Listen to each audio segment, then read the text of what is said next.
don't know if well, we're live. Hey, everybody. Well, we are live already. I'm live here with Raja. We're live a couple of minutes early because I accidentally launched the live stream before we were ready, and we want to give people a chance to find the stream. Hopefully they'll find it. If not, we'll have to share the YouTube thing. This is time number 2. I don't know if folks know this, but I've already done this once to Raja while scheduling this. So let me close some windows and get ready for the show official. I wanted to make sure it was running. By the way, this is obviously a 2-person show tonight, but a 1-person show is that I'm the host and I'm the tech and I'm doing the switching. We both do our own audio. We both run our own microphones.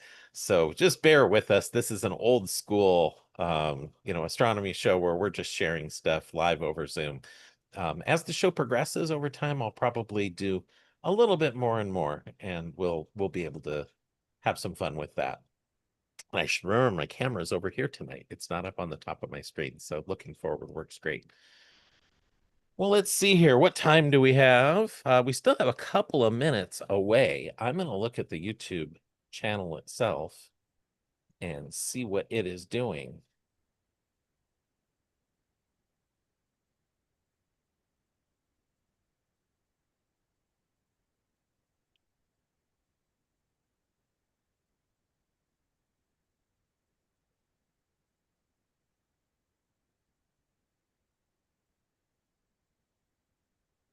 It does say we're live. That's wonderful.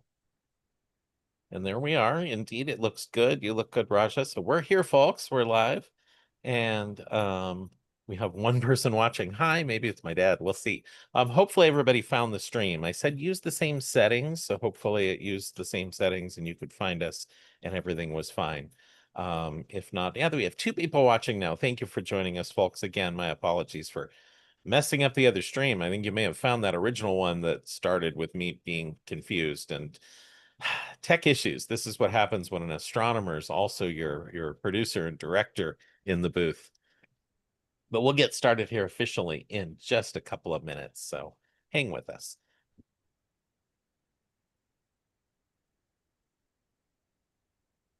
I'm going to pop out the chat so I can keep an eye on it. So if anybody out there wants to type something in the chat, feel free to do so. I see the chat, David. And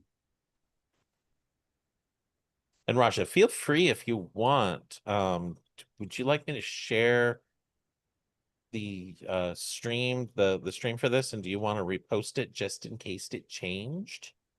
It's a great I'll idea. put that into the chat for you here. This is I know this is the actual one. So if you want to send a message to anybody, because you worked really hard to spread the word too. I feel so awful. It's okay. It's all right. This is what happens when you're one of the first shows that I'm doing on my own. All right. I'll copy this link over.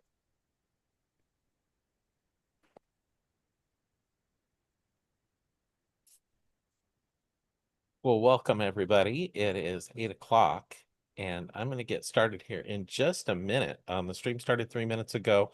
Like I said, we started a little bit early. I had a minor tech issue. So getting things going again and, hopefully things will get a little smoother in the future. But welcome to the second episode of Astronomy on the Spectrum. I'm Dr. David Breitzel. On this show, just David Breitzel. And with me tonight is my PhD advisor, Guha Thakurta. He's a distinguished professor of astronomy and astrophysics at UCSC, CREST faculty director, director and founder of the CREST programs, Shadow the Scientist, PIR, SIP, and the Global Sphere Network. So we'll talk about a little bit about those, I bet, tonight. We'll talk about some of his research as well. But to start the program, I'm going to share a little bit of news that's very, very recent. So let me share my screen here. I don't think I have any videos. I know I've got videos. I don't think they have any sound. But here's our title card for tonight. And the first story I'm going to do is actually about about Mars. Well, there's Raja. I forgot to share that part, but we'll talk to Raja in just a little bit. We'll get to Raja. But tonight I'm going to talk about Mars. The NASA Curiosity rover has found some organic molecules that have never been seen before on Mars. In fact, 7 of them were identified for the first time ever. And this increases our understanding of the kinds of molecules that can be preserved on the Martian surface from a rock sample. So this was found from a rock nicknamed Mary Anning, named after, and you can see it there in the center of the screen, right below the rover. It's sort of a funny looking rock. It looks layered. It looks like you could peel stuff off of it. That's due to the fact it's a very clay-like region. Those are layers that had water in them. It interacted with water over and over again, maybe a shallow lake. Anyway, the rock, the sample they took was called Mary Anning 3, and it was named after an English fossil collector and paleontologist. Here she is as a bronze sculpture of her, created by Denise Dutton in the Lyme Regis, Dorset, England area. So she was born on May 21st, 1799 in Lyme Regis. Now, when she was just 15 months old, a neighbor was holding her and chatting with 2 other women when a lightning bolt struck a tree above them. The 3 women died. Onlookers rushed to save Anning and revived her with warm water, evidently. So she had sort of a miraculous thing happen to her when she was just a baby. Now, at age 12, she and her brother were out wandering around playing as kids will do, and he happened upon the skull of an ichthyosaur. Now, Anning, happened to find the rest of it. So she's credited with finding the first complete skeleton of an ichthyosaur. It was 17 feet long and pretty cool. Imagine finding that as a 12-year-old out, hanging around with rocks. So of course she was bitten by the bug and wanted to go out there and continue to find stuff. Oops, that's one too many. She was out there bitten by the bug, wanting to go out there and find more and more. She found a lot of shells. And in fact, this is where that tongue twister, she sells seashells down by the seashore, comes from. It's all about her. So the Mars researchers at JPL were very excited to name this sample after her, hoping maybe it has some signs of life, some ancient life locked up in there. So here's that region that it was found from. You can see a lot of those flat like rocks there. It looks like a little hill, but believe it or not, this used to be the bottom of sort of a watery region where you would have water coming and going many times to create these clays. Now, what's great about clays is they can lock down mineral deposits and preserve what the chemistry was like for a long, long time ago, billions of years ago when Mars was wet.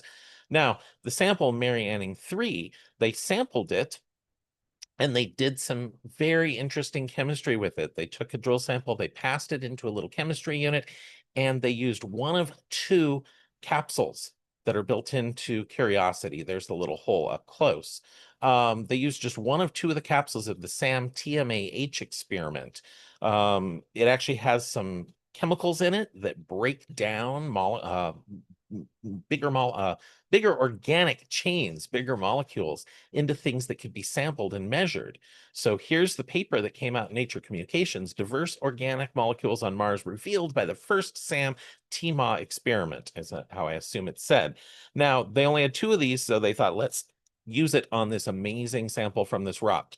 Now, I think they're probably pretty glad they did, because they found in that site over 20 organic molecules in total in that clay-bearing sandwiched material. So very, very cool stuff. Here's what the data actually look like. I'm not going to go into it in detail because, one, I don't completely follow what's going on in here. I need to read the paper in more detail. But let me show you how this works. In this top graph, the red line is temperature, and you can see the temperature of the oven on the right-hand side. They actually bake the sample. So at the start, it starts out rather cold. This is in Celsius. So, 20 degrees Celsius is sort of a room temperature. And as the oven gets hotter and hotter and hotter, various things bake out of the sample, and they're able to measure that chemical signature. And these are all the different elements that we're seeing in this lower panel. So a really stunning result there on Mars. Now, in another result, that this was the ChemCam instrument where they zap the sample on Mars and they see what comes out of it and measure it not by taking a sample, but by being at a distance. Well, in this area here, again, this was also probably a shallow lake that came and went along Mount Sharp. Curiosity zapped it, and they found evidence of a lot of, well, heavy elements. So they found iron, manganese, and zinc, the highest amounts ever found together in the Gale crater on Mars.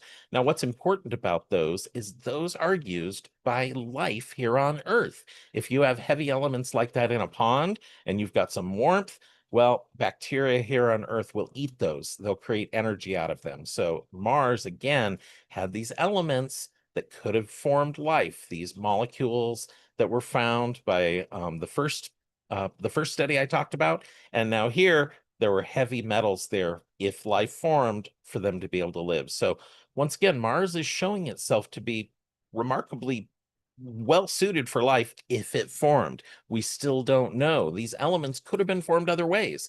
They don't necessarily all come from life, but it sure is all starting to make a very, very interesting picture. And I really hope we go pick up those samples that Perseverance has been leaving on the surface of materials to bring them back to Earth labs that have even more power that could determine were these made by life or not. The lab needed is just too big. We couldn't send it on a rover. In my next study I want to talk about, teams have been really worried about that cosmic distance ladder. I talked to Alex Filipenko in my last show, and he and I talked a little bit about that Hubble tension, where when you measure the Hubble constant using things that are far away, you get one answer. If you use things, well, far away meaning the beginning of the universe, the cosmic microwave background radiation has sort of hot spots and cold spots, and the distribution of those tells you what physics went into making that happen. And when you apply the standard model, it says you need an H naught of a certain value. Well, when you measure it nearby using supernovae and the cosmic distance ladder, that's what you're seeing here in this slide. When you use the cosmic distance ladder, it actually gives you a different answer. So astronomers got together and they decided to do the local distance network to H naught. And it was a large group of astronomers that gathered, and they all brought their data. They brought their different methods to measure this locally. They all talked about what their selection effects were, what their samples were like, what their observations were like. And they all came to the conclusion that, well, we know H naught through local measurement, through using the parallax to the tip of the red giant branch, to Miras, to supernovae to get H naught. Well, they know it to better than 1%. Yet that early route using that cosmic microwave background radiation in the upper right, that sort of mottled texture, gives you an answer 67.2. And the answer the astronomers get for the local measurement is 73.5. They don't match. So this is a problem. What is happening here? This is sort of how do you get this to work out? Well, one way to do it is to maybe have dark energy changing along the way to get to us over time. Maybe you have physics in the early universe different, although it's changing the wrong way. The early measurements of dark energy changing, as Alex said last month, it's the wrong way. It's backwards. It makes the problem worse. So something else could be going on in the very early universe. We're not sure. Well, folks decided to run some studies, the dark energy survey and the dark energy camera, which was down in Chile, and the dark energy spectroscopy instrument at Kitt Peak, which you're seeing here in Arizona, were designed to make measurements to try and figure out what is dark energy doing. Dark energy makes up most of what's in the universe. It turns out that a small fraction of it is matter, like what you and I have, and then a much, much bigger fraction is dark matter, and then finally, we have the dark energy. Well, this survey here, they went in and things like the Hubble Deep Field that you're looking at here, galaxies, these galaxies are all at different distances. Some are very, well, not many of these are super close to us, but some are close and some are further. Now, you can kind of picture it this way. You look back in time, the ones near us we're seeing as they are now, and the ones that are further away, you're looking further and further back in time. So if you're looking for an effect, maybe something that changed in the early history of the universe compared to now, you need a survey that's poking off into the distance as far as it can. And this dark energy survey experiment, the DESI experiment, here at the Blanco camera. This is the Male telescope. The Blanco is the one in Chile that I've used personally. I've used the Male too. It's a great telescope. The camera is the thing on the top there that you're seeing. That's the spectrograph, the dark energy spectroscopic instrument. And it has over 5,000 individual fibers that can measure galaxies 5,000 at a time. Now, why do you want spectra? Well, going back to this image here, if you look at this slice of the universe, this little poke pencil beam, the ones that are far away from us will be receding at a high velocity. The ones close to us will not. That's the Hubble expansion. The stuff far away, the universe is expanding, pulling the stuff apart. Well, if you can go in there and measure how fast things are moving, you can sort of get a distance to them. You have to adopt a value for H naught, but you're able to make maps of the universe. And that's part of what they want to be doing here. So you want to get a lot of galaxies at once. You don't want to waste your time one at a time. They can do 5,000 at a time. So let's take a look at this little movie. It's kind of fun. You can see here the instrument up on the top is within that black cylinder.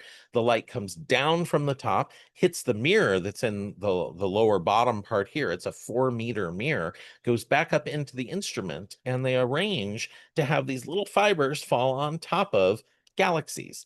And hopefully you can get quite a few at a time. There's the end of the spectrograph. The mirror's down in the bottom. In this shot, it's actually covered by the mirror cover. And there's someone, I wish I knew who that was, but looking at those little actuators, these are the fiber optics. This is a wedge of them. And on the end are the fiber optics. Let's take a look at a little movie here. And David, the person in that picture was Yeah. your grand thesis advisor. That was Tony Tyson. It was my What's that? thesis advisor. Oh my goodness. I thought I recognized him, but I The didn't white-haired recognize him. person. Yeah, I mean, I he have not is. seen him in years. Yeah, and Tony's had white hair the entire time. I was his PhD student for the last 40 years. So that's your grand thesis advisor. That's him. So Unbelievable. I'm academically related to him. No wonder I felt like I should know him. I was like, I feel like I do. I just didn't have time to track it down. So thank you, Raja. That's fantastic. Is that Ruben or is that Desi? This is Desi. That looks like Tony to me, but Tony, of course, is the father of Ruben. Yeah, well, it could be him. I mean, the work is all very similar. So, Okay, but anyway. you can see these little actuators here on the end of the fibers, how they position them. So it's essentially a big disc of these actuators, and each one is responsible for a little bit of area. And if a galaxy's in that area, you can position a fiber on the galaxy and get the light to fall through the fibers, which are there. Those are all the fibers, all 5,000. I don't know if that's all 5,000 of them. That's a bunch of them heading off towards the spectrograph. Over on the left-hand side, you see a engineer working on the spectrograph. Now they break it into 500. Sorry, they break it into 10 different segments of 500 spectra each, 500 of these fibers each. So there's 10 spectrographs that each have essentially 3 channels, a red, a blue, and an infrared channel. They pass them through a grating like this that breaks the light into the colors, and you get a spectrum of 500 potentially galaxies in each of these spectrographs, each of the 10. Now, it's probably very rare to actually get 5,000 in a single image, but this instrument is super, super powerful. Now, you can see here, they launched this back, 5 years ago or so. And let's take a look at the plan and how many tiles are covering each spot. You can see here, they avoid the Milky Way. This is our own galaxy here that I'm showing with the pointer. They avoid that because there's dust, there's gas, you can't see the background galaxies. And they went in and started observing the fields over and over again. Now, they observe fields multiple times because, like I said, some galaxies aren't in a position they can be measured. Also, you want to add the spectra together. They're very faint. A faint galaxy, you need to observe multiple times in order to get a strong enough signal to measure a distance to it. So pretty cool stuff they were able to do this much of the survey. In fact, the survey in 5 years, they wanted to get 37,000 spectra. They ended up getting a stunning 47,000, or 35,000 to 47,000, whatever it is. They've gotten more than they planned in a shorter amount of time. So they're going to continue the survey and continue to panel ideas and even get a little closer to the Milky Way. You can see they're avoiding it. They're going to get a little bit closer. Now let's take a look at what each of these fibers might measure. So they're seeing galaxies. Now, of course, those galaxies are all at different distances. So we're seeing the pencil beams off into the distance, into where there is. I should pull this there. Now I'm looking at you while I'm looking at the video. So these galaxies are all at different distances off into space, some very, very, very far away as 11 billion light years. So the universe was 11 billion years ago when the light left from some of these furthest galaxies that are on the edge. Now, let's take a look here. This is what a sort of a slice of it looks like. In the upper right is where we are. We see the most galaxies. Each galaxy is a dot. Now, we don't necessarily see the most near us because there are more galaxies here, although maybe I'll ask Raja about that. But also the galaxies get in the way. So it's harder to see the galaxies that are far away than it is the near ones. Also, a galaxy far away needs to be bright enough to see it. If it's too faint, well, you'll have difficulty seeing it and getting a spectrum of it. Here's a little bit of a zoom in. Interestingly, notice you see these sort of fingers, these lines that stretch outwards. That's because this is raw data. You're actually seeing the measurement of the velocity. So these little strips you're seeing are due to the fact that those galaxies are interacting. Some are falling into the cluster and some are speeding back out. So you have sort of a motion inwards and outwards, stretching these out from where they really occupy space. Now, if you assume an H naught, you can sort of wash that out. You can assume a mass for the cluster. There's all sorts of stuff people do with these, but you can see these little fingers all caused by essentially the mass of the clusters that these galaxies exist in. So a very cool feature within the data. They're Now, if called you fingers of God because they're fingers of God, exactly. always I didn't pointing at want. us. Yeah, they're exactly. They're all pointing right at us. Um, I thought that's what they were called, but I wasn't entirely sure. I didn't want to get it wrong. Now this is just a beautiful shot here. I couldn't quite figure out what they were coding with the colors on the left. I'm assuming it's different parts of the galactic spectrum of some sort. Things near us, of course, will be receiving in the visible, and then eventually you'll go off into the infrared, but why it turned blue, I don't know. But you can see the nearby slice, how beautiful this is. Galaxies organize into these filaments and giant voids. And in fact, it's that structure they can go in and make measurements and figure out what dark energy have to be doing to produce these sort of patterns over time. So just absolutely fantastic work. A couple of more videos here on it. We're rotating within the data set now. Sorry for the little bit of scintillation you might be seeing, but it just goes to show you galaxies are very far apart from one another in the overall universe, but individual galaxies can be very kind of close. Our neighbors are really quite close together, and yet there can be huge voids between them. It's almost like I don't know, I always envision it almost like a sponge-like pattern, but it isn't quite. This is what galaxies do. This is the pattern of dark matter and what physics does. And it's just stunning to have this level of detail in actual measurements. We used to only see this level of detail within simulations that were simulating studies like this. This is appropriately called the cosmic web, right? That's Yeah. And then the last little one here is a zoom through where you can sort of see, galaxies clumped together. They'll have close neighbors, and then there'll be a gap, and then you'll run into another clump. Those are the natural groups. You get galaxies come in groups and clusters and along these filaments. So the structure here is quite amazing. Now, to get a little closer to home, astronauts recently traveled from Earth to the moon. And oh, let me back up here. This was for me to say I'm supposed to stop the share and find my eyes on the solar system to share. Look how on top of it I am, everybody. There it is. So this is one of my favorite NASA tools that they have for us, and it's called Eyes on the Solar System. And it's really a stunning, stunning tool where you can pick an object, you can look at the object up close, you can zoom in and out. And I wanted to show how far away our moon really is. The astronauts that traveled to the moon went very, very far away. If you have a globe like this, and it's, say, a 12-inch globe, the astronauts on the space station are very close to the surface. A couple of dimes stacked on top of one another is about how high up they are. They're in the hundreds of miles up there. Whereas the moon, hundreds of thousands of miles away. It is 30 Earth diameters away. So the astronauts went way out over there. That seems like a huge distance to go. But in reality, let's keep zooming out. We'll keep zooming out. And let me get a perspective here from above. Zooming out. Now we've lost the moon entirely. And finally we have Venus inside, Mercury, and then Mars. And we don't even see Earth anymore. So vast amounts of space in between the planets.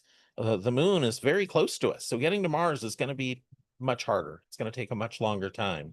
It takes months to get there, probably about 8 months if you just cruise there. Now, if we continue to zoom out, you finally run into the giant planets, Jupiter, Saturn. These are in their real positions, by the way. We're at the real rate. Things are moving. It has the time that it is right now, 8:22:54 p.m. But I'm going to keep zooming out because I want to show you something. Well, here's some spacecraft, the New Horizons craft that visited Pluto, the Pioneer craft, and finally Voyager 1 and Voyager 2, the spacecraft that are as far away from our solar system as any have been. Voyager 2 took a pathway upwards, and Voyager 1 continued along the plane.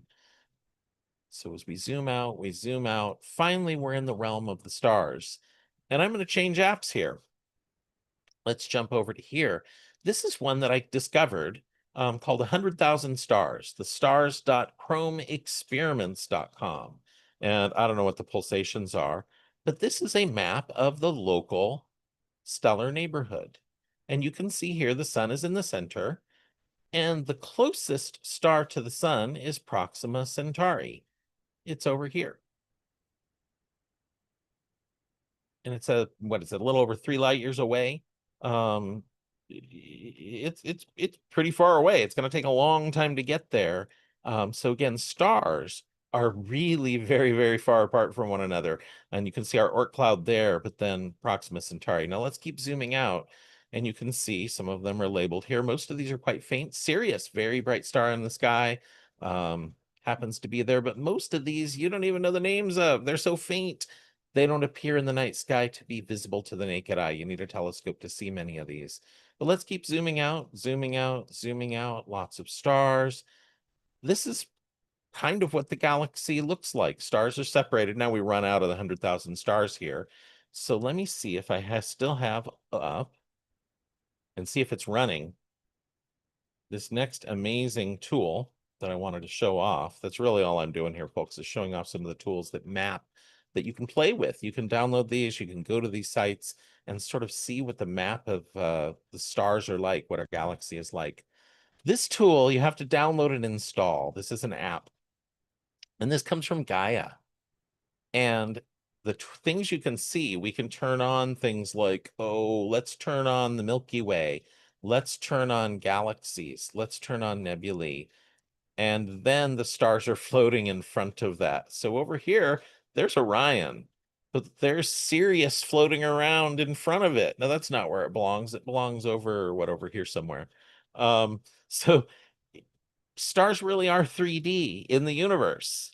Our view of them in the night sky, where they're plastered against what looks like the wall of a dome, like at Griffith Observatory and the planetarium, that's all due to the fact they're so far away, we can't perceive them. We can't perceive the parallax that you're seeing when I move this around, the relative motions.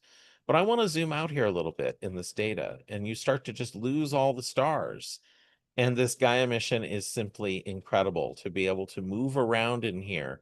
And we can fly over to, can we go to Rigel? We sure can. You can fly over to Rigel and take a look at what's there.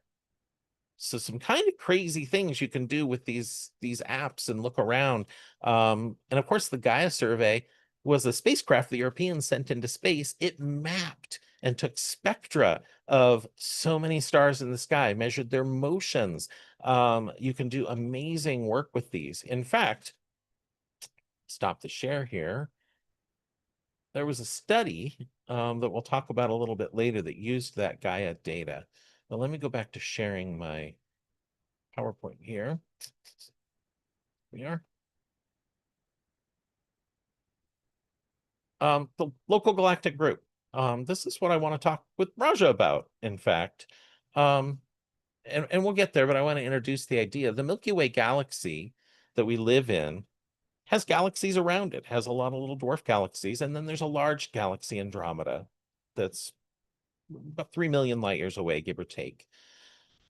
Here's another map of it. This, I think, a cool poster. I would have loved this as a kid to have this up on my wall. And there's some strange things that wouldn't have been in there when I was a kid. These sort of looping structures. They're actually very faint. You wouldn't see them this bright or brightly unless you image a very, very long time. But these come from galaxies that are falling in to these spirals and being shredded by the tidal forces. They're called stellar streams. And they've become very important to understanding our local neighborhood and the local group. So this is work that I did with Raja. Raja was my thesis advisor. So let me stop the share here and officially welcome you to the show, Raja. And I want to turn our attention to our discussion here today, because Raja, you've really spent your career researching, or a large portion of your research, not all of it, but a large portion of it has been looking into the Andromeda galaxy, certainly, but also even some work on Milky Way stars that are very far away from the Milky Way. Like, how far does the Milky Way go, and where does Andromeda go? And do the two overlap, perhaps? How close do they get? These are things that have always interested you. And then, of course, you get brought into studies of other galaxies in the neighborhood and doing that. So you're the perfect person to sort of set the stage here and talk about what is the galactic neighborhood like for the Milky Way? Can you tell us a little bit about that? And by the way, welcome to the show officially. I know we've been kind of a Thank you, soft opening David. Thank you, David. Thank you. I really appreciate being on this show. I mean, you and I have known each other for over 3 decades, and the relationship between a PhD student and a PhD advisor is very, very special, right? It's almost like a parent-child relationship in a scientific mentoring sense of the word, in the scientific mentoring sense of it, certainly. Delighted to be on the show. Delighted to be on the spectrum, honestly. Yeah, well, thank you so much for joining us. And one of us, I know there's a lot of us in academia that meet that, in various ways, either officially diagnosed, self-diagnosed, or just being a little neurodivergent in their own way. I think that there's a lot of folks out there that approach things differently than the average population, but that allows us to use our unique abilities to share what we know and to share what we can learn about the universe. So it's kind of what I want to do in this show. So thank you. It's a pleasure to have you here.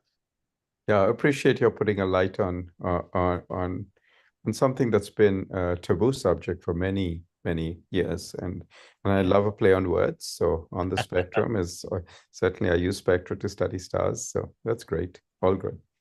Yeah. It's my favorite astronomical tool. Without it, we wouldn't know so much about what we know. In fact, well, my autism can get me triggered about things, and I know folks love to talk about how we didn't know what Mars was like until we flew a spacecraft there and took up close pictures. To which I say, well, that's simply not true. You go look at papers, and astronomers had been using spectrographs to take spectra of Mars, and it showed that it was a cold, dry place. There wasn't any water. The atmosphere was very thin. They knew the atmosphere was CO2. They knew the temperature was cold. Now, still, there were surprises. We didn't know, could there have been some sort of plant life? Could there have been something going on? But astronomers didn't have any illusions that it was a plant-full jungle with a thick atmosphere and life all over the place. We knew it was dry and dusty and a desert. And it was spectroscopy that told us that. So to link it to the Mars story that I did earlier. But you use spectroscopy in your work, and you have. All the time. Absolutely. Spectroscopy in my work all the time. And there's this quote from someone who we crossed paths with, Joe Miller, who was the director of Lake Observatory when I started on the faculty, when you started as a grad student. And he used to say, a spectrum is worth 1,000 pictures. It was a great play on the thing that says a picture is worth 1,000 words. So that makes a spectrum worth 1,000,000 pictures if you do the math, right? Because a picture is worth 1,000 words and a spectrum is worth 1,000 pictures. And what Joe meant by that is when you take a spectrum, it's painstaking because you take the light of an object and you spread it out into the colors of the astronomer's rainbow, and astronomer's rainbow has thousands of colors, not just seven. But when you do that, you learn a lot of physics. The information content, the astrophysics you can extract from a spectrum is just huge. The amount of astrophysics you can extract is huge compared to taking a picture. Yeah, it really is. And there are even devices now that allow you to do both at once. The integral field units, I think they're called IFUs, where each pixel can get a spectrum of that pixel, which is rather incredible. Um, Now, spectroscopy can be done in a whole variety of wavelengths. What's your favorite one to work in? Do you have a favorite you work in, or? That's a great question. I started at radio wavelengths. This is a spin flip transition of the hydrogen atom, where the electron and proton, if they had opposite spins, that's a lower energy state than if they have the same orientational spin of the proton and electron. Mind you, this is proton as the nucleus, electron going around it. Hydrogen is a very common element in the universe, but occasionally collisions will drive an electron from being in a low energy state where if this finger is the proton, spin pointed upwards, electron pointed this way, a collision will occasionally drive the electron into a higher energy state where it's co-aligned with the proton. And then as it cascades down in energy, it emits a radio photon at 21 centimeter wavelength. And, people have seen the movie Contact, where they show Arecibo at the beginning and they show the VLA. These telescopes can be used and have been used to measure 21 centimeter radiation from hydrogen in the universe. So that's spectroscopy, of course. That's where I started doing spectroscopy as a grad student. Before that, I had done pen and paper calculations, theory, sort of solid state theory of dust grains. But my first exposure to spectroscopy was really at radio wavelengths. It's shortly before I came to Santa Cruz that I recognized that I was going to an institution that had telescopes like Lake and Keck that were world famous for visible light and infrared spectroscopy. So I started to move in that direction shortly before I came to Santa Cruz. I remember using the Anglo-Australian telescope and a fiber spectrograph called the AAT, called the AutoFib, to start taking optical spectra. So my introduction to spectroscopy sort of started in the early 90s, 92, 93, around that time, actually 93, 94, at amazing Warrumbungle National Park, sort of northwest of Sydney. The kangaroos in the park were as common as the deer you see on the UC Santa Cruz campus. And these kangaroos reminded me of the deer of my campus. The kangaroos look like deer, just having bad hair days. The kangaroos look a lot more unkempt than these elegant deer on the Santa Cruz campus, but it was beautiful. So, and then, of course, when you and I started working together, we first started working with images. Yeah. And then sort of in the mid-90s, we started to take spectra of individual stars in Andromeda. That was sort of the first time garden variety stars in Andromeda, perfectly ordinary red giant stars, had been targeted for spectroscopy. Yeah, folks had done planetary nebulae before we did it. In fact, that was I was required to do that for my thesis. We had put in, you and I had worked together on crafting a proposal, research proposal, and the team, or rather the committee, had come back and said, really, you ought to get spectra, which you and I had talked about doing that. And I assume in your meetings, I'd never asked you, but I assumed in those meetings they might have said, has he thought about doing spectra? And you were like, yeah, that's our plan. We're going to do that down the line. And they're like, no, make that the thesis. And they were right, of course. The committee had an excellent point on that. The only unfortunate thing was I remember that the applications were due, I believe, the next day. So we worked very hard all night long after doing that exam, and a lot of folks helped out. In fact, Matt Shetrone, who's deputy director of LIC right now, stayed up much of the night with me in the offices there the grad students had, and lent his expertise about spectra. He was a grad student that was working on spectroscopy and really knew a lot, and just a really terrific guy. So it was great.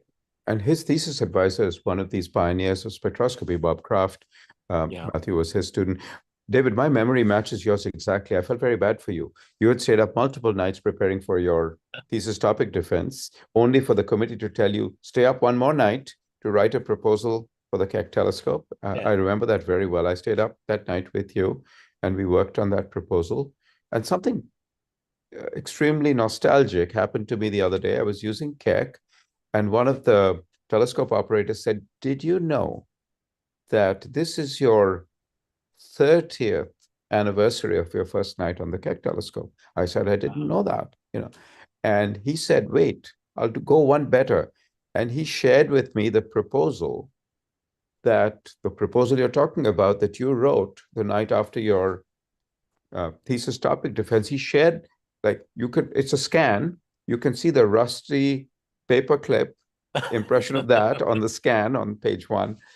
Because back in the day, those proposals were printed out and Yeah. multiple copies were deposited by hand. So bad for the trees Yeah. to the secretary of Lake Observatory, and then that person then handed it out to the review committee, paper copies. Anyway, But it was very exciting though, to be able to go and use. In fact, we were the second public users of Keck 2, that's correct. with Elris on it as part of that project. I forget whether that was our first night getting Spectra or not. It probably wasn't.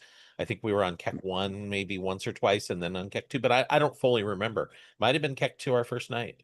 I think it Uh, was Keck 2 our first night. Keck 1 we had used before to get deep images with that's right. LRIS of the Magellanic Stream and the outer halo of M31. So it wasn't our Which first night on Keck.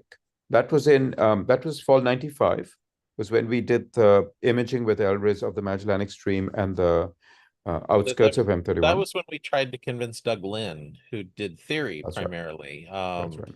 Worked with the linen shoe theory, of course, of disks and instabilizations within them, and fantastic work. But then he predicted where we should see stars That's based right. upon the tidal interactions of the Magellanic Clouds and the Milky Way.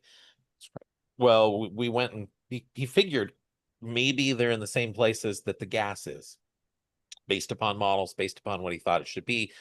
Let's go shoot in the densest part where the gas is densest. Maybe the stars have followed suit. Turns out they weren't there.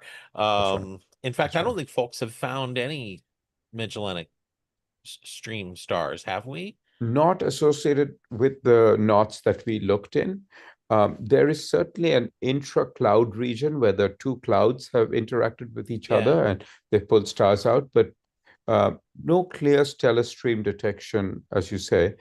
We pointed at MS4, which is Magellanic Stream, MS for Magellanic Stream, and 4 was one of the knots. And exactly as you said, we set the most sensitive limits on the stellar content of MS4 and the Magellanic Stream.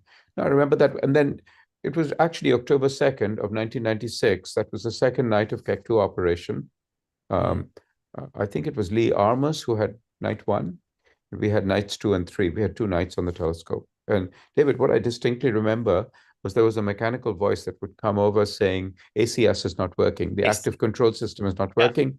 And all of a sudden, in the guide image, the segments of the Keck telescope would go out of whack. they would. And so instead of seeing 2 stars on your guide image, would see a pattern of 36, the same pattern of 36 for the 2 stars, and you knew something was wrong. And we would stop our exposure, wait for the segments to align, and then continue the exposure. I remember that. Yeah.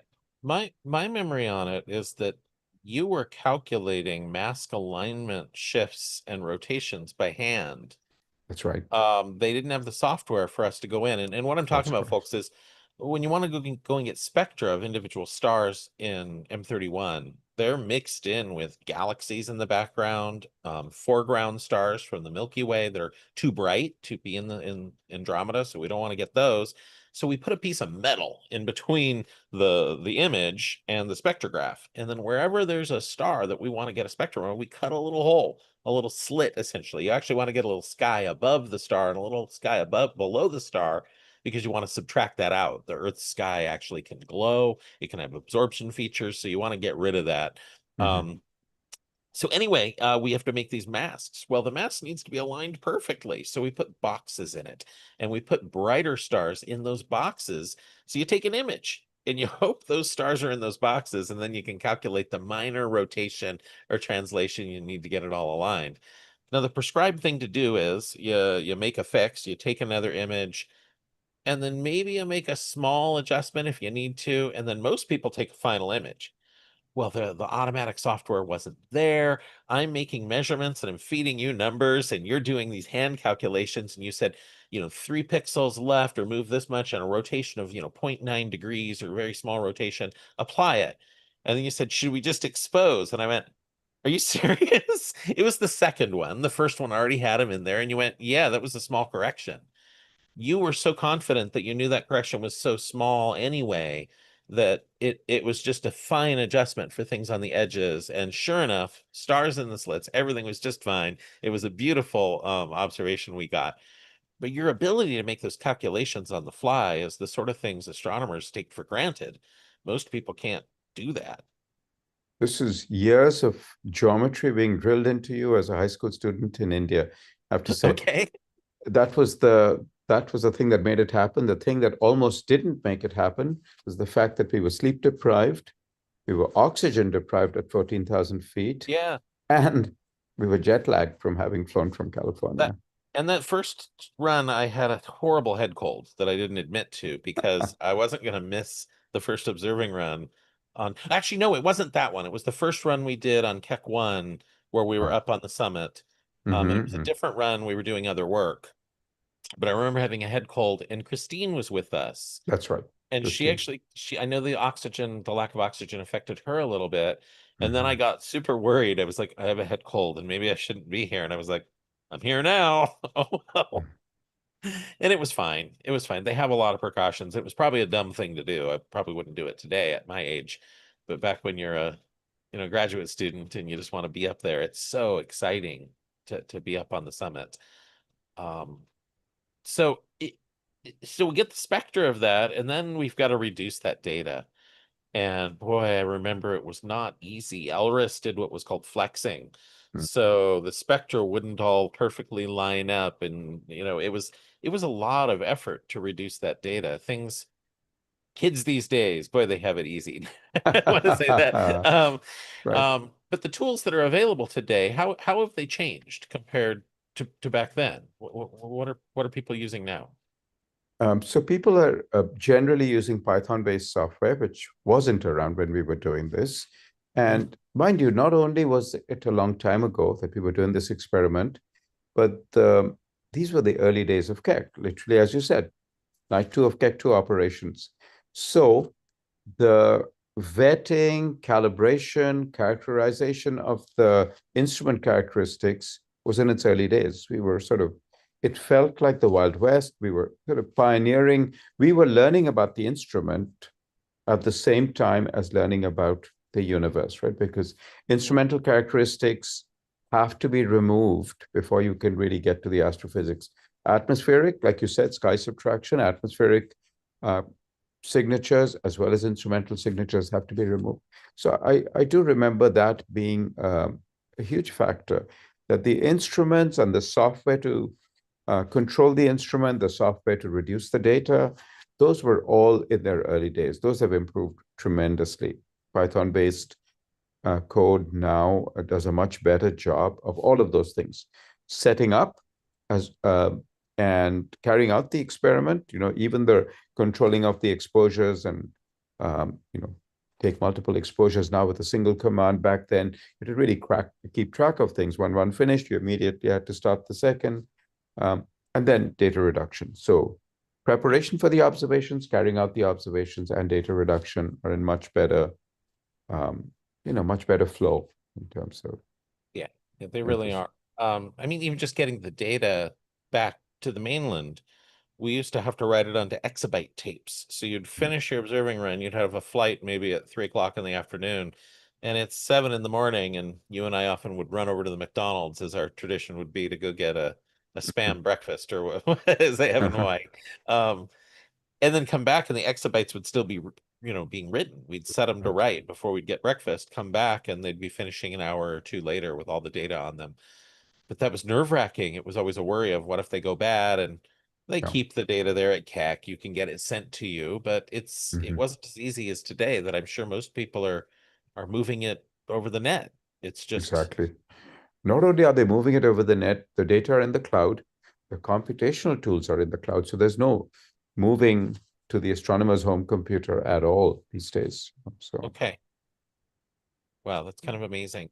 Now, how is our picture of the local group changed over these decades of research? I started at Griffith about 18 years ago. I was at UCLA for, gosh, 7-ish years, research astronomer as a postdoc. So, it's been almost 30 years. Like you said, it's been 30 years since we kicked all this off. How's the yeah. picture changed? Well, I'm going to take us back even further and say that a little over 100 years ago, there was this big debate about how big is the Milky Way. And are these things that we see in the sky, in the picture behind you, you see these nebulae. Those images are taken with James Webb, but if you look at early images, they look like fuzzy blobs on the sky. And the big debate in the early 1900s was Shapley saying that our Milky Way is all there is, and all these nebulae are inside the Milky Way. Our Milky Way is the universe. And Curtis saying, no, these things are very far away. That's why they look wimpy and fuzzy. They're very far away, but they're not within the Milky Way. They're the same size as the Milky Way, just very far away. And it turns out Curtis was mostly right, but there was some elements of truth to um, Harlow Shapley's argument in the sense that the Milky Way halo is actually large enough that there are other galaxies inside it, like the Magellanic Clouds and Yeah. the Sagittarius, the disrupting Sagittarius dwarf galaxy. Um, but I actually think the interest in this goes back even further to Immanuel Kant and the mid 1800s, where he came up with the term island universes, which suggests that galaxies are separated by vast amounts of empty space. Island universes, and he was referring to what we now call galaxies. But when you don't call something an island if it's touching another body of land, right? It implies this vast amounts of ocean or empty space between those islands. And that's a picture that has changed, right? If we look at the local group, um, you were asking back to what have we learned in the last few years? Well, a paper published in the 2020s, papers published in the 2020s from Pan-STARRS, from DES, Dark Energy Survey, from HITS, and from our group here at Santa Cruz have found stars that are almost halfway to Andromeda, but they belong to the Milky Way. Okay. So Yeah. if our galaxy extends in radius about halfway to Andromeda, actually the number is 40%. We found stars out to, we as in collectively different groups have found stars out to 300 kiloparsecs. 300 kiloparsecs. Andromeda is a little under 800 kiloparsecs. So that's about 40% of the way to Andromeda. Now, are these I guess my brain goes to you can accelerate a star. You can take it and have it do an interaction um with like a very massive object, and Mhm. depending on how that massive object is moving, how the star is moving, you can accelerate it. If there's a Mhm. third object involved, well, then really all bets are off. You can really transfer momentum Sure. when a third one's there. So are these stars that have just had those interactions and been given a kick, or are they ones that like were stripped off of galaxies as they fell in? Which what are your thoughts? Probably stripped off of galaxies as they fell in, and not just as they fell in. If it's a small enough galaxy, it doesn't get very far in before it's completely disrupted, right? So Okay. it takes a relatively massive galaxy to be able to survive an infall into the center of the galaxy. So you tend to get low mass galaxies that get disrupted before they make it too far in, because their mass is so low that their ability to hold on to their stars is weaker than the Milky Way's ability to shred. Yeah. Let me share this paper that I saw that was based upon Gaia data. Here it is. This was a study came out recently, University of Michigan paper, zooming up to here, and they found 87 stream candidates in the Milky Way. And this was based off that Gaia survey that measured positions and velocities for tons and tons and tons of stars. Well, they were able to go in, and here's what the data look like. And you can see that there's stars that appear to be following almost a track with something in the middle. Mhm. I didn't have time to dive into this in great details, but these are 15 example candidates. Most of these are probably dwarf galaxies that got disrupted That's right. as they fell in. So these are the sort of things you're talking about that, but how much longer do you call it a galaxy though? Or the one once it's a Yeah. stream, is that officially part of the Milky Way? Or um Yeah. the I, Sagittarius stream, and we still call it the Sagittarius dwarf, but where does the dwarf end and just the stream within the Milky Way halo begin? that's a great question. I mean, even before these smaller galaxies start getting disrupted, as long as they're in bound orbits around the Milky Way, not just a flyby, but a bound orbit around the Milky Way, they're already part of the Milky Way halo at that point. In the Okay. same way that outer planets, even the Oort cloud, even the Kuiper belt, they're part of the solar system. We call it the solar system. They're not part of the sun.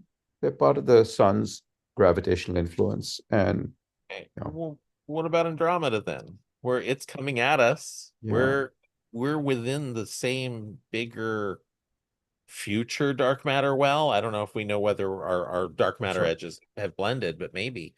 Yeah. I think the difference is there, first encounter. We're falling in for the first time. Okay. We're turning around from the initial expansion of the universe, falling back together for the first time. And Yep. unlike that, these smaller galaxies in the Milky Way have already been, it's not their first rodeo. They've been around the Milky Way a few times, and they are in the process of getting disrupted. Something like the Sagittarius stream, you can see multiple wraps around the Milky Way. You can see debris, almost a Hansel and Gretel style thing. You can see them having gone around that Yeah. galaxy having That's gone around. these I'll go back to it. That's sort of in this graphic here. These Yeah. streams you're seeing, the Milky Way is on the left-hand side, and these are the various streams that we've measured. These are real. Mhm. Uh, Antilla 2, Ursa Major's in here. So these are the dwarf galaxies, and then these streams are caused by the ones that are being tidally disrupted. So why is it that some of these don't really appear to be very disrupted and others are? Does it have to do with the mass of the galaxy itself? A small one's easier to shred apart. It doesn't have the That's right. mass pulled out. That's right. It depends on a couple of things, right? One is the mass of the thing that's falling in, and the amount of light it has doesn't always tell you how much mass it has, because these 12 galaxies have dark matter. So just looking at the stars doesn't tell you exactly how much dark matter it has. That's one. Second thing is tidal disruption goes like 1 over r cubed. So how close the galaxy gets to the Milky Way matters a lot. And we're, of course, looking at these images in projection. What matters is how close it's getting to the center of the Milky Way. It goes like the sort of tidal disruption goes like mass of the Milky Way divided by r cubed. Uh, Yeah. Now, the sun's orbit around the Milky Way is a couple 100 million years, right? Somewhere around uh, there. 200 million years. 200 Yeah, million. that's right. Yeah. How long are these galaxies orbiting? I know that dark matter means that they don't fall off like, Pluto takes a really long time to go around, That's but right. dark matter adds more and more mass, so they still travel pretty fast. So Yeah. what's a orbit time for these dwarfs? That's a great question. Let me do a quick back of the envelope estimate. So Roughly, nobody will hold you to this. one of the things that Vera Rubin found in galaxies, exactly as you said, she found dark matter in galaxies, but the evidence came from the fact that stars tend to have the same speed. It's like having a set of athletes in a high school. It doesn't matter which track they're on, they run at the same speed. So, of course, if you get the inside track, you complete a circle in a much shorter amount of time than someone in an outer track. So, just using that, the solar system is, say, 25,000 light years from in radius, 25,000 light years. That's the circle it's doing. But we have stars in the halo that are 10 times further out. Not 25,000, but 250,000. In fact, the most distant stars we found in the Milky Way are 300 kiloparsecs, so a million light years away. I'm mixing units here. So 40 times the distance that the sun is orbiting the center of the Milky Way, that radius, 40 times that radius, are the most distant stars. So let's take the number 10, because if the Milky Way is taking 200 million years to go around once, if you go 10 times further and things are moving at the same speed, well, 2 pi r is 10 times bigger, because pi is the same, but r is 10 times bigger. So that would be 2 billion years instead of 200 million years, right? So a few billion years is not uncommon Okay. for orbital times of the outermost things. So, but if the Milky Way formed, say, a billion years after the Big Bang, we're still looking at 12 billion years, over 12 billion years Yeah, of time for them to make orbits. So they have orbited exactly. multiple times. Yeah, Uh, 3 or 4 times, not hundreds of times. yeah. Okay. What is the most surprising thing that you've learned? What result has really kind of opened your eyes to what's happening out there? Was it these stars that are so far away from the galaxies or something else? That's been a huge surprise. I think the generally crowded nature of galaxies, the fact that the distance between galaxies is comparable to their sizes. And I'm again going back to my mental images, Immanuel Kant's island universes. That has been shaken, right? Because if I take a step back from comparing galaxies to planets and stars, in our solar system, collisions are common, right?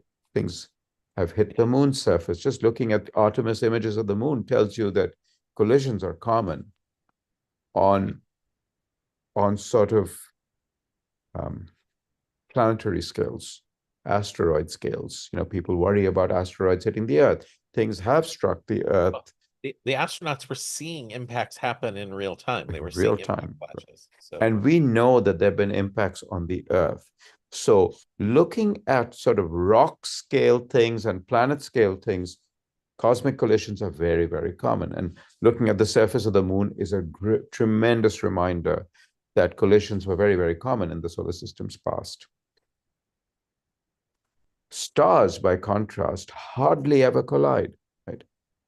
If you look at the neighborhood of the Milky Way, the analogy is stars are like 1 centimeter marbles, but the typical separation is 300 kilometers, right? So it's like if you had a star here in Santa Cruz, where I'm sitting, and you had a star in LA, where you're sitting, there'd literally be one star in Bakersfield to put all this, and, marbles separated by 300 kilometers never collide. So then one goes to galaxies, and Kant talked about island universes, and you think, okay, these two must be islands and they never collide. But we are finding exactly the opposite, that on galactic scales, collisions are again very, very common.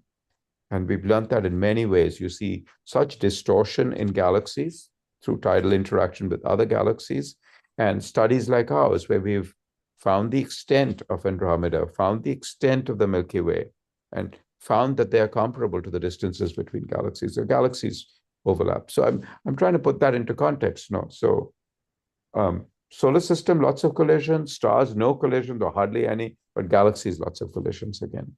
yeah. Now, what happens when galaxies collide? I mentioned that Andromeda is coming at us at 300 kilometers per second and 3 million light years away. Give it a few billion years, it's going to be here. So when these two hit, you're saying the stars won't collide. I know the answer, but still, this is, Yeah, it, yeah, yeah. it No, feels no. impossible to have, a few hundred billion stars going at a few hundred billion stars, and that they're just gonna, They, what'll they happen? pass they pass through each other, Okay. and it's exactly that. Stars are so small compared to the separation between stars in galaxies like the Milky Way and Andromeda that stellar collisions are very uncommon. They stellar collisions happen at the hearts of dense star clusters, at the hearts of galaxies, but they're very uncommon. So galaxy collisions are like corporate mergers. It's just reorgs. You take these stars, move them around. They used to have two sets of loyalties, two different galaxies. They were orbiting one set of stars, one set of employees was, loyal to one company, another set of employees loyal to another company. When they come together, all of a sudden you have a single center and they're all going around the same thing. But, a few people get fired in this in corporate merger. So a few things do get off, and those are really important in galaxy mergers. The stars that get thrown out, that escape, actually carry away energy, leaving the rest of the system more tightly bound with more negative energy, so that the collision, so that there's a collision and merger. Yeah, So the layoffs are important layoffs are important. for Now, galactic collisions also. now, I saw a recent paper talking about the siblings of our sun. I know that the Pleiades, they found some siblings of it that were scattered throughout the Milky Way in a stream, that it's been shedding stars. I saw that our own sun, they've found, I forget how many it was, a couple of dozen stars already that were our siblings. And they believe we all formed much closer to the center of our own galaxy and had to migrate outwards, but Mm. this was caused from a galactic collision. In fact, it was the Sagittarius galaxy. They've measured that when it came in, it changed the gravity just enough. They think it may have even have triggered the bar in the center of our galaxy, this Sure. paper that was written. And that was that bar that then gave enough momentum, transferred enough energy to the stars where we were to push us outwards. And it's our chemical composition. We evidently have a little bit too many heavy elements, and you need to be a little closer to the black hole where more processing has been done, more stars, more explosions have happened, and the disk is a little more enriched. So these sorts of galactic archaeology is happening by folks. I don't know if I believe that paper 100%, by the way, folks. This is how science is done. People write papers, they have ideas, they say, this may explain it, and somebody will come along with more data, reanalyze it, and maybe have a different take and say, well, no, this is a better answer. But it's fascinating to think we might be able to apply those tools to remnants or to merger remnants of galaxies and say these stars came from, this galaxy corporation, as you were saying, the Coca-Cola galaxy, and this one came from Snickers. And maybe their properties are different enough due to their chemical signatures, due to their histories. Mhm. Do you think Mhm. that sort of work is No, possible? it's certainly plausible, but exactly as you said, that could be a plausible scenario. It's much harder to say that a plausible scenario is the explanation, because there could be other explanations. I've certainly heard the argument, a cogent argument made, that for a 4.5 billion-year-old star, the sun is extremely enriched in chemicals. We know that if you do a survey of the solar neighborhood or stars in, even throughout the galaxy, our sun is unusually chemically enriched for its age. Yeah. Um, that there are relatively few stars that are more enriched. There are many, many stars that are significantly less enriched. So it's interesting that the pieces of evidence that this scenario explained included the solar abundance anomaly, chemical Yeah. composition anomaly. Yeah. It was an interesting little study. Now, you've been on you're on the FAT and also the FAST surveys, which is the northern and southern parts of Andromeda. That Julian Del Canton, I think, was the PAI of the first. Was she also PAI of the second part of it? I don't Uh, think so. I think She Ben was involved. Williams, yeah, she was Yeah, involved. Ben Williams was, I think, the PI of the of, southern part of of the the southern survey. part. Um, for folks that don't know, this was a study using Hubble that went in and took individual pans, sort of like the dark energy spectroscopic instrument I talked about earlier, that went and just sort of paneled the sky. You went in, you were on this team as well, and they paneled Andromeda and were able to get individual stars and measure their properties. Now, this work is still being done because it's just such a wealth of data.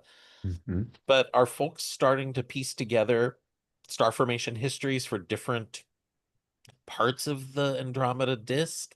Or are we seeing chemical differences within the disk based upon the color of the red giants or things like that in Andromeda? Absolutely. Chemical composition patterns, as you said, star formation patterns are coming out of the fat and fast surveys, but they're also coming from spectroscopy. Some of the spectroscopy that we've done with SPLASH, the survey that Mhm. you and I started, and then has expanded to the not just the halo, but disk of Andromeda.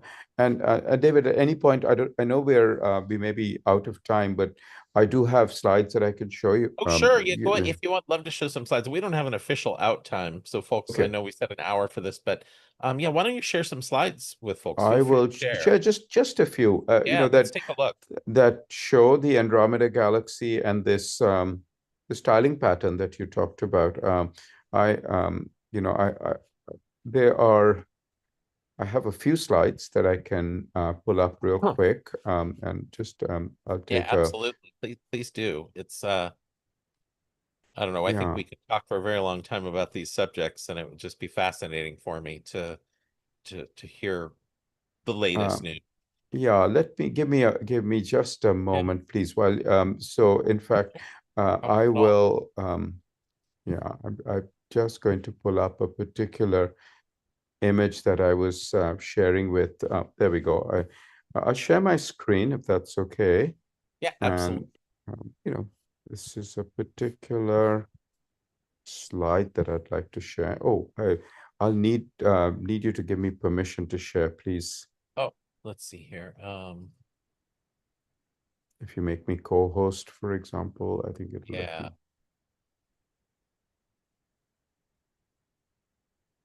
Um, see if that fixed it. You should have been able to, but Yep, I'm able to now. Thank you. excellent. Sure. Thank you Thank you. very much. Okay, I'm just going to share my whole screen. And, this image that I'm about to, I assume you can see my screen now. Yes. You were referring to the tiling pattern. You don't see that in the galaxy in the lower left, the galaxy in the upper right. Those are triangulum. Sorry, lower left is Large Magellanic Cloud, upper right is triangulum.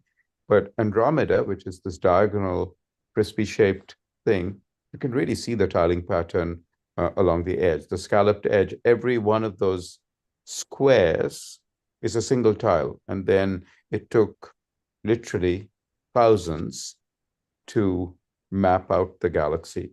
And this is a combination of Julian's FAT survey and Ben Williams's FAST survey stitched together. The first survey covered about 2/3 of the galaxy from the upper part, and then the lower third was part of FAST. But we actually have a zoom in that shows you more detail. So I was going to go there next, if that's okay. Yeah. This is the, um, you know, again, I'm going to share. You can see my screen still, right? This is Andromeda. These are a couple of those companion galaxies we talked about that are getting shredded by Andromeda. And what's coming into view is a Mauna Kea sunset photo taken by Laurie Hatch of the two telescopes we were talking about, Keck 1 and Keck 2. You and I were on Keck 2 on that fateful night on October 2nd, 1996, when we launched this survey. But this is the outline of FAT against that same Andromeda galaxy. So you can see it covers about 2/3, and then FAT filled in this part, and you saw that mosaic. But what we can also do is zoom in to see the details of the mosaic. So let's see if I can play this. So it's zooming in, gradually zooming in. You can Oh, see that now. And as we zoom into Andromeda, it's 2.5 million light years away. You can see the companion galaxies very clearly in the last few frames.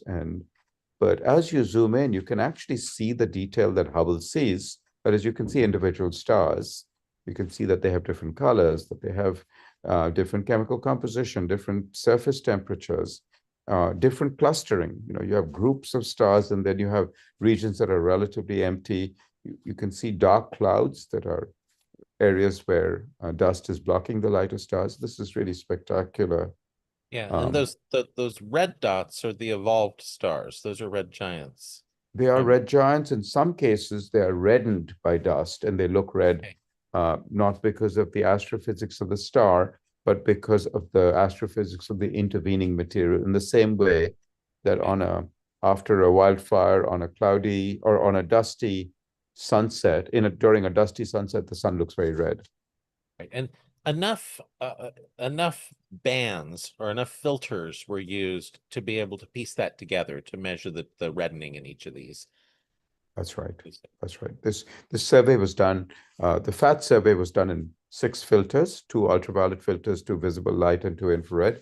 And the FAST survey was only done in 4 filters, ultraviolet and visible light, because next month's launch should bring the Roman telescope into play, a new toy for astronomers that will be able to do near infrared imaging of Andromeda and other galaxies.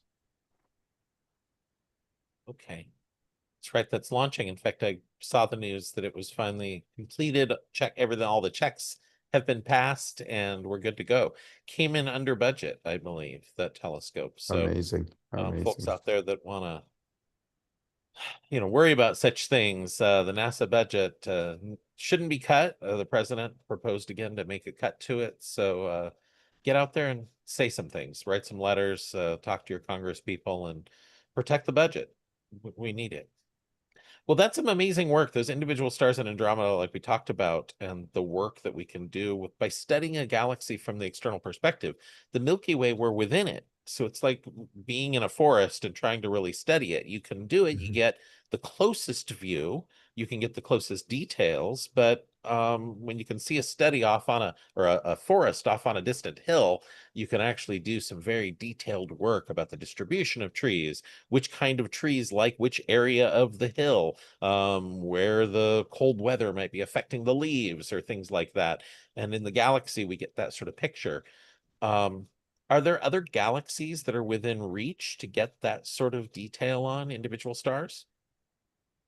Triangulum, certainly. And by analogy with FAT and FAST, the Triangulum survey is called FATER, with the TER being Triangulum Extension Region. And we've actually put in a proposal to image more of Triangulum. This is Zhuo Chen's proposal in cycle 34 of HST. The Hubble Space Telescope gets scheduled in annual cycles. We've just had a round of proposals. And that, of course, that survey is called FATEST. I forget what the TEST stands for, but very The contrived fattest. acronyms. So certainly Andromeda, large and small Magellanic Clouds are resolved very well, but even further out. I mean, certainly with Hubble, but even better with James Webb, one can resolve individual stars in the Virgo cluster, which is 50 Yes. million light years away, 25 times further away than Andromeda. So Yeah. We're gonna have to put in a proposal either on the extremely large telescope the Europeans are making or a TMT if it gets built to get spectra of those individual stars in Virgo. I think it could be done. I think it's just it's doable. Yeah. maybe just possible with a big enough telescope like that. Now, I want to briefly touch upon before we go and end our conversation here. You've done a lot of work to make astronomy education accessible for folks. So, what could people do if they want to sort of dip their toes in to sort of see what it's like, what people are doing in research? What do you suggest? We have a program that's run by my colleague Jamaica Marshall. Shout out to her. Jamaica's based in Hilo in Hawaii, and Jamaica's done an amazing job of contacting scientists and even researchers outside science. So, but mostly scientists, science researchers. Notice I'm not saying astronomers, not only astronomers, astronomers, biologists, people who study volcanoes, people who study, the materials, glass in a laboratory. She's contacted scientists and she has asked if they would be willing to be shadowed while they're doing their research, Okay. shadowed. That sort of sounds creepy, but it's not in-person shadowing. It's being shadowed by Zoom. Um, we've had a few occasions of groups of students and educators and interested public physically visit laboratories, but that has access barriers of all kinds.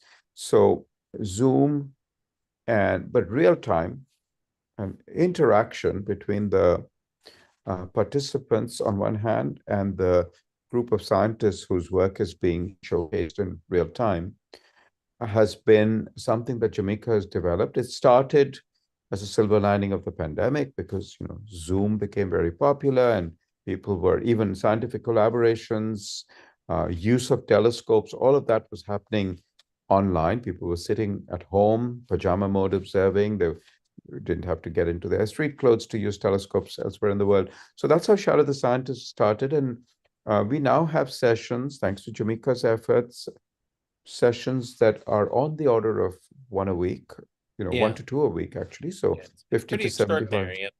Yeah. You get to watch astronomers doing their work at the telescope and can ask them questions through the chat.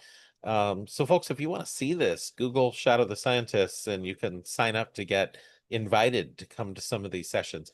Others are closed. There are sessions that only students can join. So don't worry, you're not going to be crashing a special session that's meant for a classroom. The public sessions you're joining are for the public. Now, what would you say somebody should do? Well, I want to add on to it. Shadow the Scientist lets you watch. If you want to get involved a little bit and try some things, there's what's known as citizen science. And if you Google citizen science NASA, there's all sorts of programs out there that could use your help. People are identifying exoplanets. You can help discover planets around other stars by looking at data. And you don't need any real expertise. The training sets are out there. They show you what to do and you just go do it. You can have some fun. So you can do that. But then if you want to get involved a little bit more in a little more detail, maybe you're a student somewhere, what would you suggest they do? If you're a student already, maybe you're in high school or you're in college, what would be the first step to sort of learning some skills to go to get into research? Coding skills are really important. And today, scientists are using Python probably more than any other language. Okay. That may not be the case 10 years from now, but once you learn coding in any language, you've just wired your brain in such a way that learning another language or a third language, we know that about spoken language. People who grow up speaking multiple languages pick up additional foreign languages very easily. So getting trained to code, to write computer code, is something I would advise for young people who are looking to not just be bystanders and watchers of research, but participants. Mm. It's like learning swim strokes. You talked about dipping your toes in the water, but you have to learn how to swim before you can go into the deep end of the pool. Yeah. So I would recommend Python coding. And I think one of the things I'll say about coding is, unlike spoken language, computer things are also called languages. Python is a language. Fortran and C are languages. Unlike spoken language, where I speak broken Spanish, I speak in Spanglish, where I get my grammar wrong, I get my nouns not quite right, I get my prepositions wrong, but people understand you even if you're not perfect. Computer coding is not like that. It's very exacting. Compilers are very, very strict. But if you say something that's slightly off in grammar or the equivalent of grammar in coding, it will do exactly what you asked it to do and not what you intended it to do. So, Those are the most infuriating bugs when yeah. the program actually runs, but it doesn't do what you want it to do, but it's doing what you told it to do. So coders, by its very nature, have to be very detail oriented, have to be very precise, they have to be exact. And you can imagine that a skill like that has all kinds of translational benefits well beyond the ability to just code computers, even beyond the technical skills of doing research. Mhm. It organizes your mind, it organizes your thinking in ways that are immensely beneficial. Yeah, I completely agree. And even folks that don't end up staying in science, coding helps you understand how things are done. Oftentimes, an infuriating thing that I'm told is when people say, well, this is just what the computer's doing. You're like, well, somebody told it to do that. And I think the more people that are understand it and are literate about how computers work, and also science literacy, by doing these things, you understand how science is done. It's we don't have time to go into it tonight in too much detail. That's about all we can talk about. But all of this fits together and helps prepare people to interact with a modern society, a modern world. I want to add in music. I think people should learn how to play an instrument. They should do artwork, which is the last thing I want to bring up with you. Is that you're also an artist. And I found this online, of course. This is the artwork that you did, Raja. This is a pencil and paper. And you called it Rocket Man. Who is this that we're seeing? This is one of your few artwork pieces that you actually have included some galaxies and some space hardware. And this isn't your usual work. So who is this here? This is John. John passed away a little over a year ago, and he he and I were members of the same art guild, Oh, and he was in his profession, he was a rocket scientist. That's why Rocket Man. He had worked on some of the rockets that you see behind him. He had asked for those to be part of his framing. He sent me oh, pictures of rockets, and he wanted an astronomical theme to this portrait. That's an old dented HP calculator that he also wanted shown in his hand. that's amazing. Um, yeah, and so John commissioned. He had his wife take these photos, and he commissioned this from me. So again, he was a landscape painter. I'm a portrait painter, and he said, "Look, I can't do a self-portrait because that's not the style of art I do. Could you do this for me?" So this led to a series of three commissioned portraits. The first one was of John, but the other two were of his grandnieces. And those two are sitting somewhere in Innsbruck with his grandnieces, parents and, them. So after John's passing, I've actually been trying to get in touch with his family to see if I can, borrow this portrait to show in an art show, and I haven't been successful. So I'm going to keep Well, trying. well, it's very special. And then I wanted to share this one. I found this very touching. An unfinished story. What was the inspiration of this piece? So this is based on a photograph. This is also a commissioned piece. The girl in the picture, Avery, is a colleague's granddaughter, a retired. He's now retired. Terry has retired, but Avery um, um, is in this photo. Terry and his wife Rose, they have a bronze statue of a girl reading a book in their garden. It's one of these garden sculpture things. Okay. And when he put it in his garden, he was waiting for the moment when Avery would come and try to read the book, because she was already an avid reader and wanted to read this book. That's why it's an unfinished story. Avery can only read 2 pages of this book, not the entire book. But also Avery at this age is an unfinished story of who she's going to be in life, right? Exactly. It's just Now, and I can't help but point out in the lower left corner down there, there's another face poking out from the grasses down there. Um, is that their dog? Who is that? yeah. So Avery's mom sent me a bunch of photos of things she's very fond of. So this is a family dog that she turned out to be allergic to. So the dog went to someone else in the family, then have to give it away completely. But that dog is in the picture because of that. And then just above the book is a stuffed bunny rabbit. You can Yeah. see its ears. Again, one of Avery's favorite soft toys. And she liked horseback riding. So there's a horse in the upper right of the picture. And that's the hardest to see. It's sort of looking Yeah. towards the right. And you can see its Okay. pointy ears, and you can see its stirrup and nose. Yeah, that one I'm not quite seeing, but interesting. If you move your cursor to where that's the eye. Right there is the eye. Okay. And then above the eye and There it above, is. yeah, Yeah. yeah, yeah, you can see It's it. the brow and Once you see it, you like can't a bridle. unsee it. Yeah, Yeah, there's a exactly. bridle Bridle. there. Bridle there, eye, and then the pointy ears, etc. Yeah. Very cool. And then this piece here, this was in an art show recently. That's right. I found this on the UC Santa Cruz site. Yeah. But just the colors in this are just spectacular, Raja. Your control of color that you're doing here, and your love of animals comes through again. But who is this? She was someone very dear to me. We talked about Shadow the Scientist. I was her shadow when I was growing up. I went Oh, everywhere where she went. She looked after my brother, sister, and me. I have a brother and sister who are 6 and 4 years older than me. She brought us up. She was like a parent to us. She was like a grandparent to us. She lived in our home. And I was literally her shadow. Everywhere she went, I was right next to her. And we had these two dogs, mother and son. The mother is the one on the left. I'm actually sitting right in front of this portrait. So it's interesting. I'm looking around my screen, also looking at it in real life.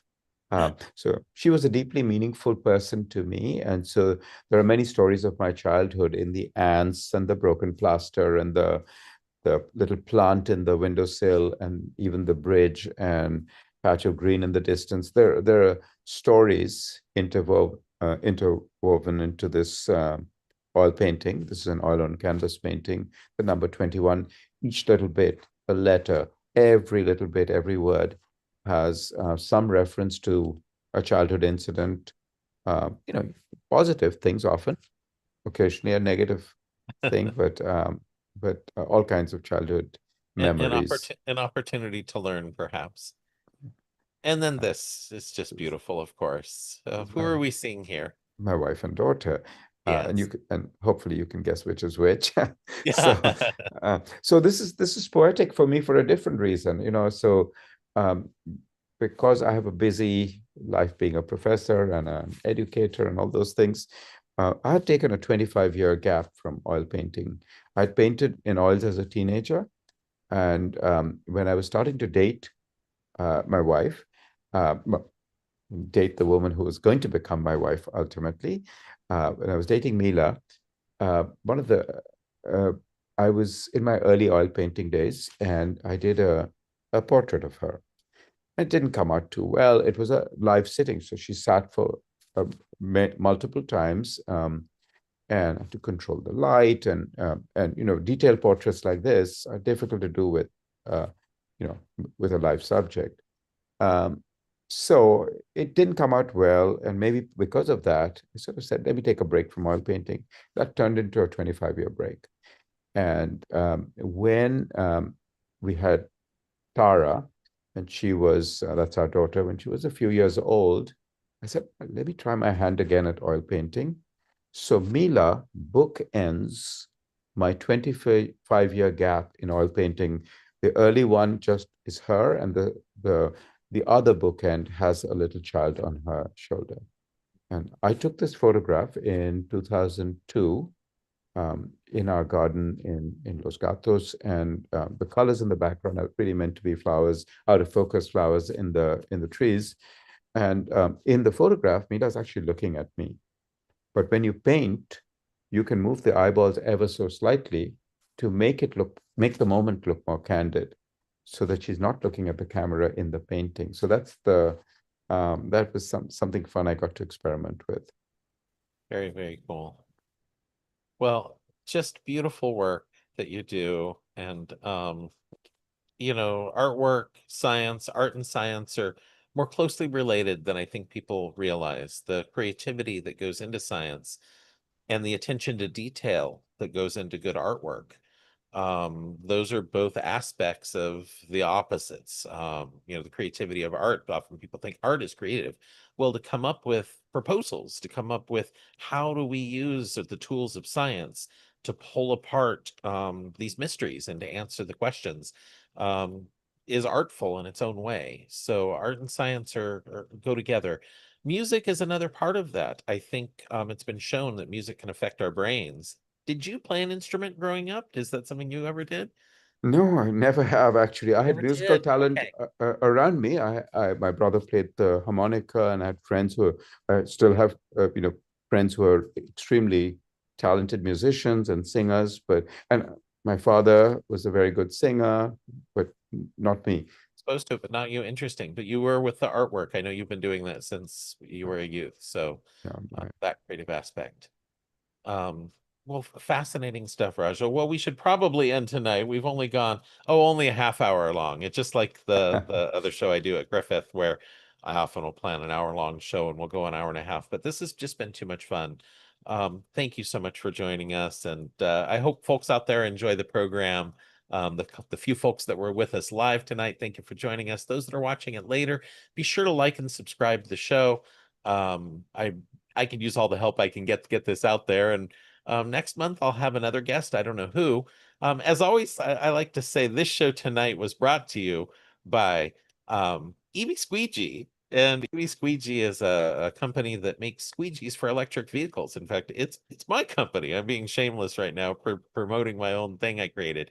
I drive an electric car, and I learned that when you go to charging stations, you don't have a way to clean your windshield, unlike when you go fill up at a gas station. And all these long trips I take in my car, while I'm charging, I thought I wish I had a squeegee. What I need is an EV squeegee. So I made a kit, and you can order this on Amazon right now. You can go on Amazon, you can buy yourself an EV squeegee. It comes with a spray bottle, 4 tablets that each make a bottle of spray cleaner, an aluminum squeegee. I kind of like it. It's high quality. 4 towels, 2 small ones, 2 bigger ones, a mesh bag to store damp towels in, and then a very sturdy, high quality cotton bag to store everything inside. So I'm going to keep having these episodes brought to you by my own company, a free ad. And there it is on Amazon. The price is actually $5 cheaper now. So go ahead and go out there and get it. Well, this has been Astronomy on the Spectrum. We'll have another episode next month, folks. And I hope you enjoyed tonight's program. And I'll be back again next month. And Raja, I'll have you back on as a guest any old time. This has just been a lot of fun chatting with you about the local group, about your research, your inspirations, and about the work we've done together. It's been a pleasure. Thank you. David, thank you. Thank you very much for having me on the show. Very welcome. Well, I'm going to end the stream here, assuming I can find that, and then we'll be out in just a moment. I'll let you know when we're officially closed here. There's YouTube. That's not it. Here we go. And I'll click end stream. Oh, I don't know where it is. I've lost everything. Mhm. Folks out there, you can enjoy these last few minutes of the show. Here we go. Too many windows open. All right, I'm going to end the stream here. I'm going to end it, and then we'll give it a couple of seconds to end. So good night, everybody.